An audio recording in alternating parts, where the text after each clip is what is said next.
ఈరోజు నేను ఒక దగ్గరికి వెళ్ళాను. మనిషికి విలువ లేదు, డబ్బుకే విలువ. డబ్బుని బట్టే మనిషి స్టేటస్ అని చూస్తున్నారండి. చాలా మొదట మన స్థితి ఏంటో మర్చిపోతున్నారు. ఈరోజు జాబ్స్ రావచ్చు, మనం అపార్ట్మెంట్ కొనవచ్చు, కార్లు కొనవచ్చు, కానీ మనిషిని మాత్రం పాత స్థితి కూడా మర్చిపోతున్నారు. మనుషులు మర్చిపోతున్నారు. చాలా దారుణంగా ఉంది మనుషుల పరిస్థితి. కొంతమంది మనుషుల పరిస్థితి.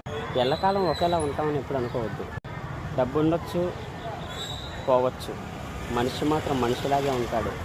కార్లు కొనవచ్చు, అపార్ట్మెంట్లు కొనవచ్చు, చాలా చేయొచ్చు, కానీ మనిషిని మాత్రం మర్చిపోవద్దని. వచ్చిన దగ్గర నుంచి ఇప్పుడు కష్టపడితేనే ఉన్నాం, రూపాయి మిగలడం లేదు. మరి ప్రజలకి ఎలా డబ్బు మిగులుతుంది?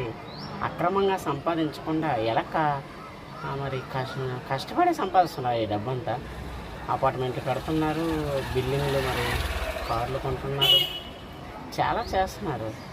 ఇవన్నీ ఎలా సంపాదిస్తున్నారు? నేను చిన్నప్పటి నుంచి కష్టపడుతూనే ఉన్నాను. నాకు 18-17 సంవత్సరాలు వచ్చింది నుంచి కష్టపడుతూనే ఉన్నాను. ఆదాయం ఎక్కడా కనిపించడం లేదు.